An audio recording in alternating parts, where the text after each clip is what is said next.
Assalamualaikum warahmatullahi wabarakatuh. Perkenalkan saya Putri Fatima Ramadan dengan NIM 240600036. Kali ini saya akan mempresentasikan bab 6 tentang pertumbuhan penduduk dan pembangunan ekonomi dalam konteks penyebab, konsekuensi, dan kontroversi. 6.1 Isu pokok, pertumbuhan penduduk dan kualitas hidup. Pertumbuhan penduduk memiliki hubungan erat dengan kualitas hidup masyarakat, terutama melalui pendapatan per kapita. Jika jumlah penduduk meningkat lebih cepat dibandingkan pertumbuhan ekonomi, maka rata-rata pendapatan per orang cenderung menurun. Selain itu, jumlah penduduk yang besar dapat membebani fasilitas pendidikan dan kesehatan sehingga kualitas pelayanannya menjadi kurang optimal. Di sisi lain, pertumbuhan penduduk juga meningkatkan jumlah tenaga kerja yang tersedia. Namun, tanpa ketersediaan lapangan pekerjaan yang memadai, hal ini justru dapat menimbulkan pengangguran dan masalah sosial lainnya. 6.2 Pertumbuhan penduduk di masa lalu, masa kini, dan masa depan. Sejarah pertumbuhan penduduk dunia. Sejarah pertumbuhan penduduk dunia menunjukkan perubahan yang sangat signifikan dari waktu ke waktu. Pada masa pra-industri, pertumbuhan penduduk berlangsung lambat karena tingginya angka kematian akibat penyakit, kelaparan, dan keterbatasan teknologi. Memasuki revolusi industri, terjadi peningkatan pesat karena kemajuan dalam bidang kesehatan, sanitasi, dan produksi pangan.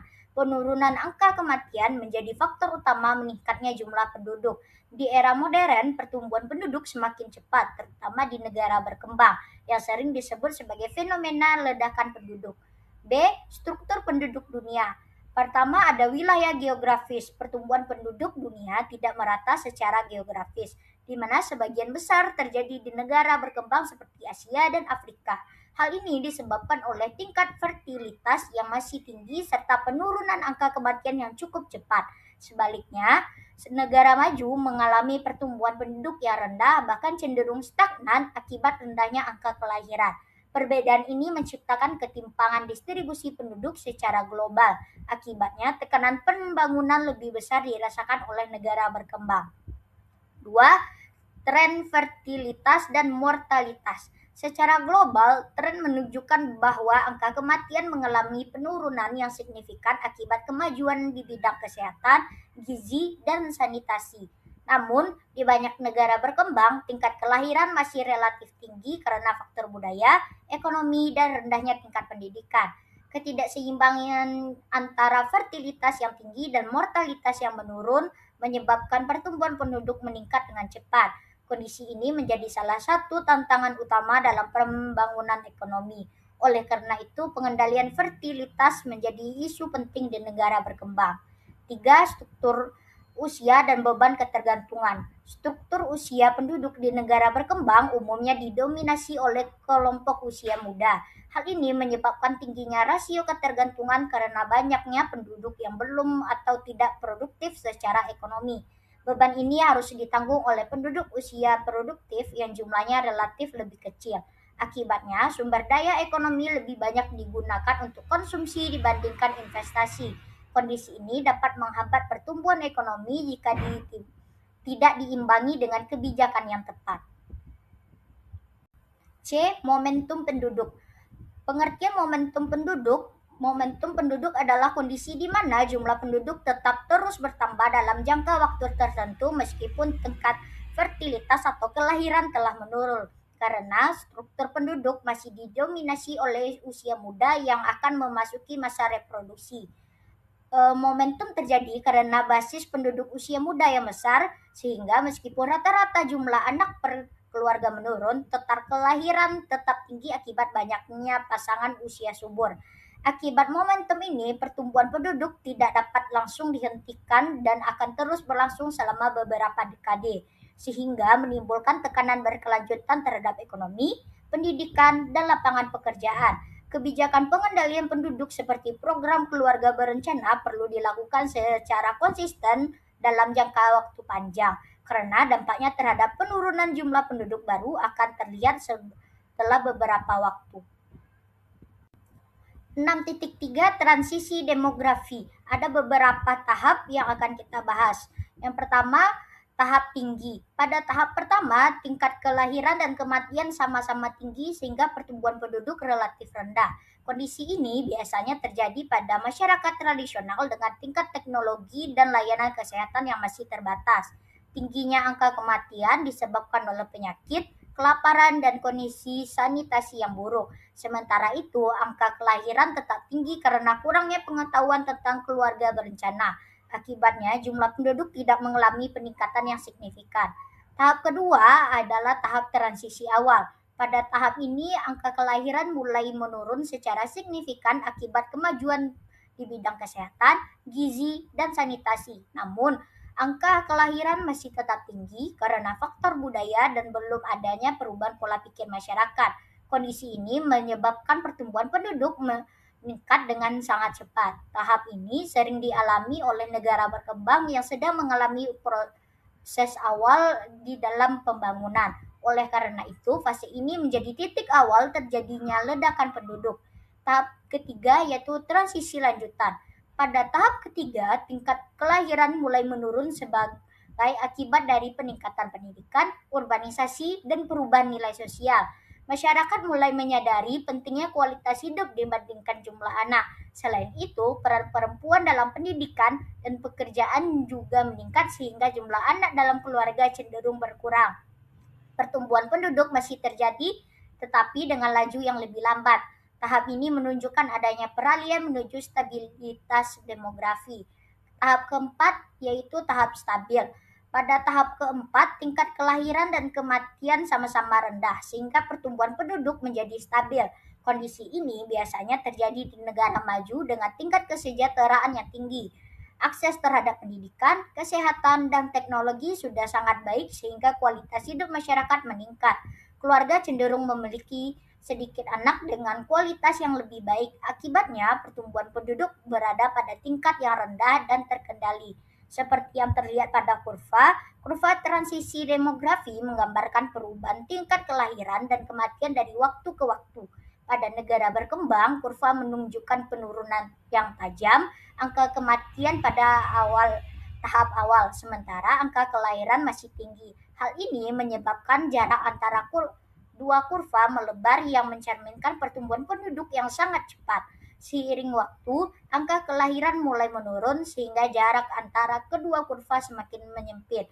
Puncak pertumbuhan penduduk biasanya terjadi pada tahap kedua hingga tahap ketiga pada kurva yang ada di gambar. 6.4 Penyebab tingginya fertilitas di negara berkembang dalam model Malthus dan rumah tangga. A. Perangkap populasi Malthus. Teori Malthus menjelaskan bahwa pertumbuhan penduduk terjadi lebih cepat dibandingkan pertumbuhan produksi pangan. Penduduk meningkat secara geometrik sedangkan pangan hanya meningkat secara aritmatik. Ketidakseimbangan ini dapat menyebabkan kelaparan dan kemiskinan jika tidak dikendalikan. Kondisi tersebut dikenal sebagai perangkap populasi, di mana masyarakat sulit keluar dari kemiskinan karena tekanan jumlah penduduk. Teori ini menekankan pentingnya pengendalian pertumbuhan penduduk untuk menjaga keseimbangan sumber daya. B. Kritik utama terhadap model Malthus. Meskipun teori Malthus cukup berpengaruh, terdapat berbagai kritik terhadapnya. Salah satu kritik utama adalah bahwa Malthus tidak memperhitungkan kemajuan teknologi yang mampu meningkatkan produksi pangan secara signifikan. Selain itu, faktor sosial seperti pendidikan, urbanisasi, dan program keluarga berencana terbukti dapat menurunkan tingkat kelahiran. Hal ini menunjukkan bahwa manusia memiliki kemampuan untuk mengatasi keterbatasan sumber daya melalui inovasi. Oleh karena itu, teori Malthus dianggap terlalu pesimis dalam melihat masa depan pertumbuhan penduduk. Bisa dilihat dari kurva peraga bagaimana kemajuan teknologi dan sosial memungkinkan negara untuk menghindari perangkap populasi. Kurva ini menunjukkan bagaimana suatu negara dapat keluar dari perangkap populasi yang dijelaskan oleh teori Malthus melalui kemajuan teknologi dan perubahan sosial. Awalnya, pertumbuhan penduduk lebih cepat dibandingkan produksi pangan sehingga menimbulkan tekanan terhadap sumber daya. Namun, dengan adanya inovasi teknologi seperti peningkatan produktivitas pertanian dan industrialisasi, produksi pangan dapat meningkat lebih cepat. Selain itu, perubahan sosial seperti peningkatan pendidikan, urbanisasi, dan program keluarga berencana turut menurunkan tingkat kelahiran. Akibatnya, kurva produksi dapat melampaui kurva pertumbuhan penduduk, sehingga negara mampu keluar dari kondisi perangkap populasi. C. Teori mikroekonomi fertilitas rumah tangga. Teori mikroekonomi fertilitas menjelaskan bahwa keputusan memiliki anak merupakan hasil pertimbangan rasional dalam rumah tangga. Keluarga akan membandingkan antara biaya membesarkan anak dengan manfaat yang diperoleh, baik secara ekonomi maupun sosial. Di negara berkembang, anak sering dianggap sebagai aset karena dapat membantu pekerjaan keluarga dan menjadi jaminan di masa tua. Sebaliknya, di negara maju, anak lebih dipandang sebagai tanggungan biaya yang besar, seperti pendidikan dan kesehatan. Perbedaan cara pandang ini menyebabkan tingkat fertilitas di negara berkembang cenderung lebih tinggi. D. Permintaan akan anak di negara berkembang. Permintaan terhadap anak di negara berkembang cenderung tinggi karena berbagai faktor ekonomi, sosial, dan budaya. Secara ekonomi, anak dianggap sebagai tenaga kerja tambahan yang dapat membantu meningkatkan pendapatan keluarga. Dari sisi sosial, memiliki banyak anak sering dikaitkan dengan status atau nilai budaya tertentu. Selain itu, ketiadaan jaminan sosial formal membuat anak menjadi sumber keamanan di hari tua. Rendahnya tingkat pendidikan dan terbatasnya akses terhadap kontrasepsi juga membuat keluarga sulit mengendalikan jumlah anak. Implikasi terhadap pembangunan dan fertilitas. Tingginya tingkat fertilitas memiliki dampak langsung terhadap proses pembangunan ekonomi.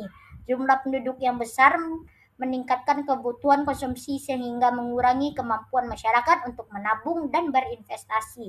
Hal ini dapat memperlambat pertumbuhan ekonomi karena sumber daya lebih banyak digunakan untuk kebutuhan dasar. Oleh karena itu, penurunan fertilitas menjadi salah satu bukti atau kunci dalam mendorong pembangunan.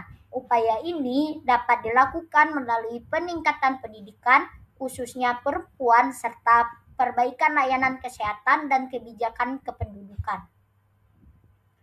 6.5 Konsekuensi fertilitas yang tinggi, beberapa perbedaan pandangan.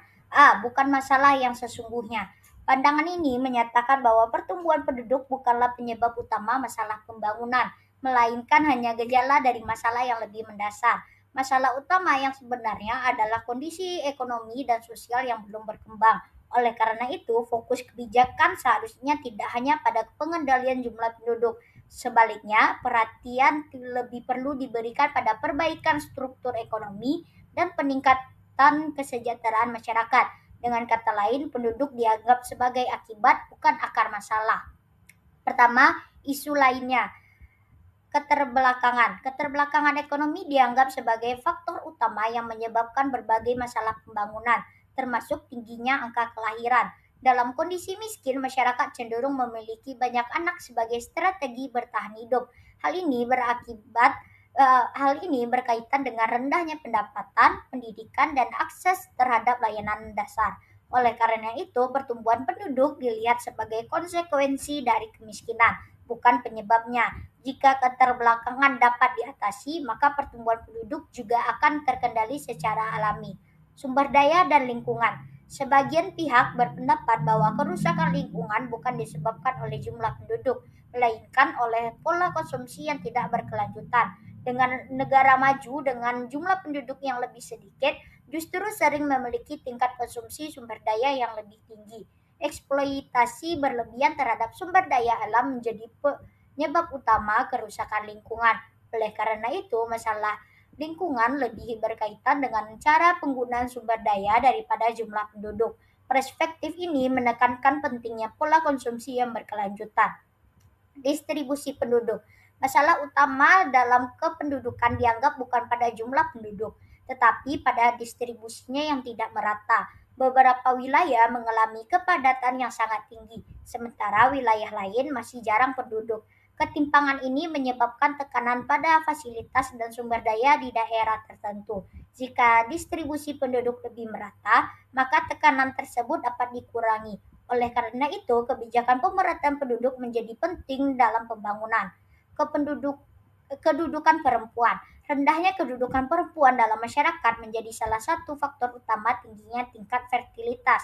Perempuan yang memiliki akses terbatas terhadap pendidikan dan pekerjaan cenderung memiliki lebih banyak anak.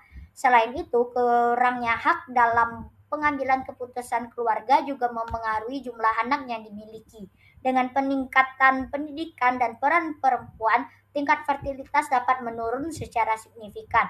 Oleh karena itu, kesetaraan gender menjadi faktor penting dalam pengendalian pertumbuhan penduduk.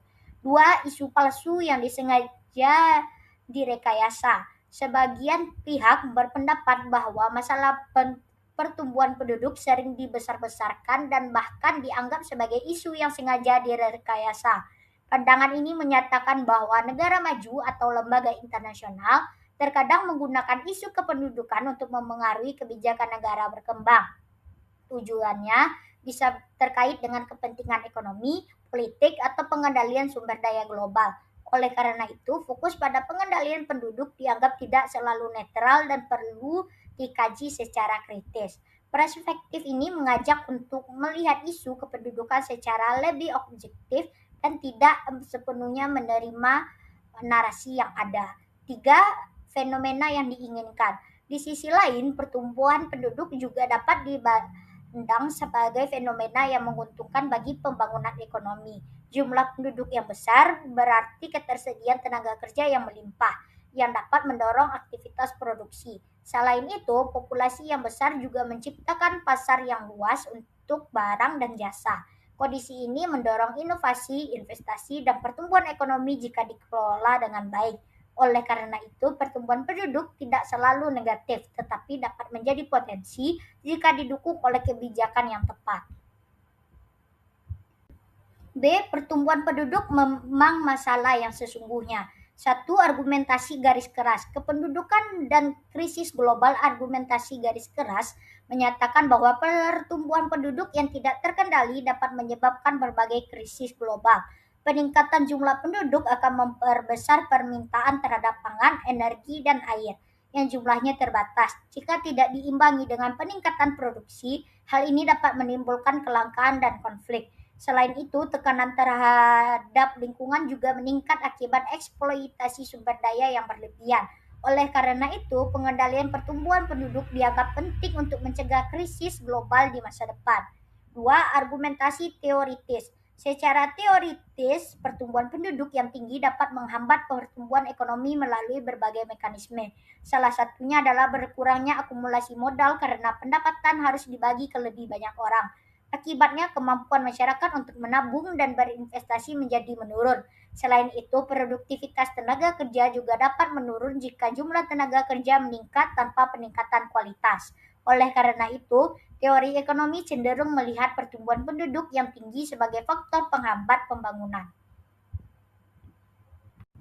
Tiga, argumentasi empiris lainnya.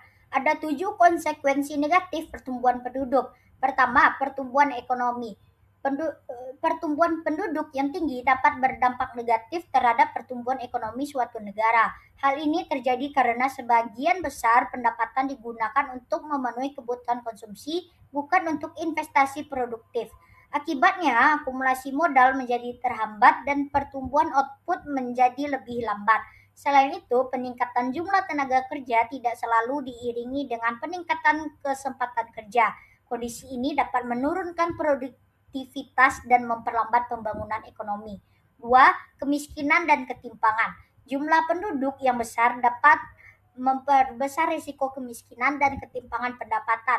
Hal ini disebabkan oleh terbatasnya sumber daya yang harus dibagi kepada lebih banyak orang. Selain itu, akses terhadap pekerjaan dan pendapatan menjadi semakin kompetitif. Akibatnya, sebagian masyarakat tidak mampu memenuhi kebutuhan dasar secara layak. Kondisi ini dapat memperlebar kesenjangan antara kelompok kaya dan kelompok miskin. Tiga, pendidikan. Pertumbuhan penduduk yang cepat memberikan tekanan besar pada sistem pendidikan. Jumlah siswa yang meningkat tidak selalu diimbangi dengan ketersediaan fasilitas dan tenaga kerja pengajar yang memadai. Hal ini dapat menurunkan kualitas pendidikan yang diberikan. Selain itu, akses terhadap pendidikan menjadi tidak merata, terutama di daerah dengan kepadatan tinggi. Akibatnya, kualitas sumber daya manusia menjadi kurang optimal. 4. Kesehatan. Layanan kesehatan juga terdampak oleh pertumbuhan penduduk yang tinggi. Peningkatan jumlah penduduk menyebabkan kebutuhan terhadap fasilitas dan tenaga medis semakin besar. Namun keterbatasan infrastruktur kesehatan seringkali tidak mampu mengimbangi kebutuhan tersebut. Akibatnya kualitas layanan kesehatan menurun dan akses menjadi terbatas. Kondisi ini dapat berdampak pada peningkatan angka penyakit dan menurunnya kualitas hidup masyarakat. Kelima, pangan. Pertumbuhan penduduk meningkat kan permintaan terhadap pangan secara signifikan. Jika produksi pangan tidak mampu mengimbangi pertumbuhan tersebut, maka dapat terjadi kelangkaan. Hal ini berpotensi menimbulkan kenaikan harga pangan dan masalah ketahanan pangan. Selain itu, tekanan terhadap sektor pertanian juga semakin besar. Kondisi ini dapat mengancam kesejahteraan masyarakat, terutama di negara berkembang. 6. Lingkungan hidup. Pertumbuhan penduduk yang tinggi meningkatkan tekanan terhadap lingkungan hidup. Kebutuhan akan lahan, energi, dan sumber daya alam semakin meningkat. Hal ini seringkali menyebabkan eksploitasi berlebihan seperti deforestasi dan pencemaran. Akibatnya terjadi kerusakan lingkungan yang dapat mengancam keberlanjutan pembangunan. Oleh karena itu, pengelolaan lingkungan menjadi semakin penting. 7. Migrasi internasional. Pertumbuhan penduduk juga dapat mendorong terjadinya migrasi internasional. Keterbatasan lapangan kerja dan sumber daya di dalam negeri membuat sebagian penduduk mencari peluang di negara lain. Migrasi ini dapat memberikan dampak positif maupun negatif bagi negara asal dan tujuan. Namun, jika tidak dikelola dengan baik, dapat menimbulkan masalah sosial dan ekonomi. Oleh karena itu, fenomena migrasi perlu diatur melalui kebijakan yang tepat. C. Tujuan dan sasaran mencapai konsensus. Perdebatan mengenai pertumbuhan penduduk menunjukkan bahwa isu ini sangat kompleks dan tidak dapat dilihat dari satu sudut pandang saja.